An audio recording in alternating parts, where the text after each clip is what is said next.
Hello and welcome to BioRules video lessons. Last class we were talking about movement through membranes in a cell. So you saw the simple diffusion, facilitated diffusion, active transport through the membrane. So there are movements through the membrane that do not require energy. So like diffusion. So diffusion osmosis, they don't require energy. They just happen by the gradient that is already there. So this here is an advantage. However, through the membrane, only small particles are capable of passing. Very small particles can pass through simple diffusion, especially if they are not charged, or some particles they can pass through facilitated diffusion through channels, but only small particles. And additionally, passing stuff through the membrane might be relatively slow. It's not slow because in a cell, things are very, very, very fast, as you saw, we discussed this before. No, a protein, a particle there in a cell can move up to 5 meters per second, and they are all bouncing all over the place. But it's relatively slow compared to other possibilities of movement in and out of the cell. Okay, so just for you to remember, previous classes: diffusion, facilitated diffusion, active transport, osmosis, a special kind of diffusion. They all happen through the membrane. So basically they are all crossing through here. They're all crossing through here, through the membrane itself. Okay, it can be active, can be passive, but it's through the membrane. So if a transport is not through the membrane, what would be it? So we call that a bulk transport. Bulk transport means literally transport in large amounts. So transport in large amounts allows us to move large particles. So cells can get in large particles, they can put out large particles. So it's a way to pass stuff that wouldn't be able to cross a membrane, but they are going to be moving with the membrane. Okay. Another possibility is that a high amount of particles may be passed all at once. So it allows sometimes for the movement to be faster because now you have more particles passing at once. So one classic example of this bulk transport is here. You have a bacteria-like green stuff over there. The cell membrane changes its shape, surrounds the bacteria, and then touches it and engulfs it and puts it inside. The bacteria has just been transported to inside of the cell with the membrane.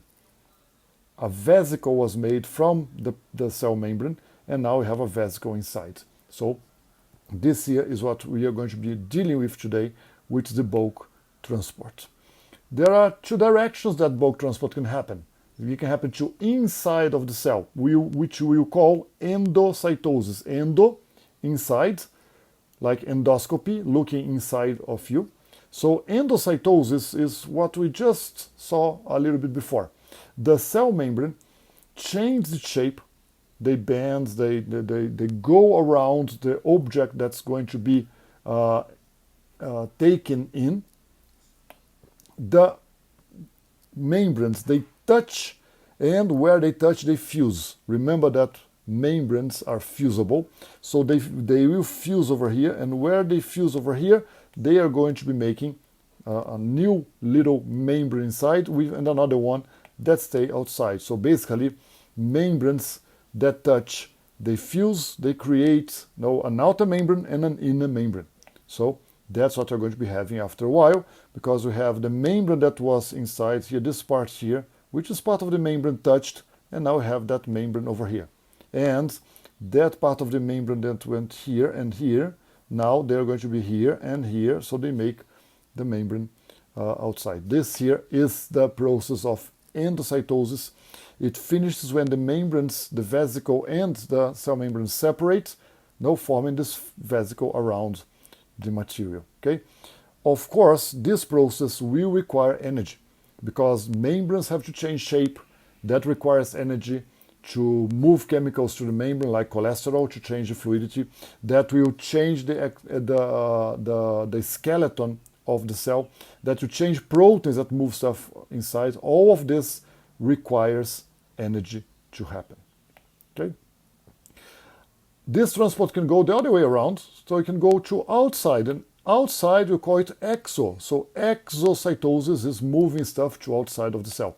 And the idea is pretty much the same going in reverse. We have a vesicle with stuff inside this, in this case representing the same bacteria, but of course cells usually don't expel bacteria. They expel food, they expel leftovers, they expel production, they expel whatever, but they are going to be moving the vesicle in the direction of the cell membrane. Again, that will require energy because movement of vesicles require a motor protein to move it there. Once they touch, they become one. So here we had a membrane that is over here, but now this membrane is touching this outside part here, is going to be touching here and touching there. They fuse, so they are going to be one. Vesicle now will be part of the cell membrane, okay, because they have just touched and fused.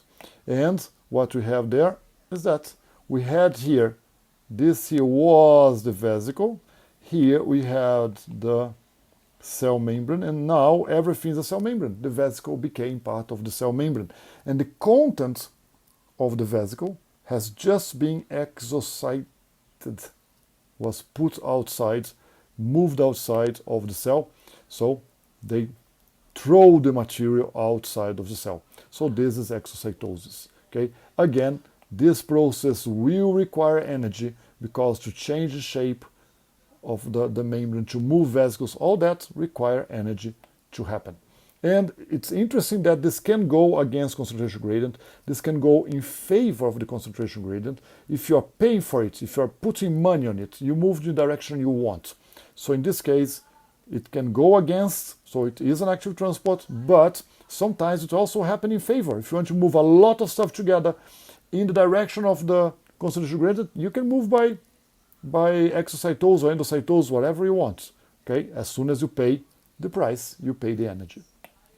Okay, a few examples here to show you when this membranes fuse. So here, the membrane has just fused, became one, and now it's throwing stuff outside, exocytosis. Here the same, you have membranes that have fused, boom, boom, fuse over there, fuse over here, and then became one, boom, there's the membrane, exocytosis. The same happening here. These guys are there, they're going to be touching, and where they touch, they become one. These guys will be over there, and we have a vesicle made over there, endocytosis. Okay, so exocytosis on the top, endocytosis on the bottom. More images for you. They illustrate how these things happen. Okay, here, endocytosis on the left, exocytosis on the right. Just to illustrate one more way that things can be moved, no big stuff or lots of stuff at the same time. Okay, there are two different names for endocytosis. One is called phagocytosis. So phagocytosis is when the cell gets in solids. For example, when a cell gets a bacteria that's getting in a solid, phago means eating. We eat solids. We drink liquids, we eat solids. So phagocytosis, when the cell gets in solids. Phago, by the way, should remind you of esophagus. Esophagus, the eater for the outside of our body. So it's now part of our digestive system. Phago is eating. Another possibility is pinocytosis. Pinocytosis is when the cell gets inside liquids. I don't have a reference for the Latin here, but pino reminds me of pina colada. And pina colada is a drink. No, it's liquid. Liquid is when the cell gets endocytosis of liquid. So endocytosis can be phago or can be pino. Exocytosis is only exocytosis. Okay?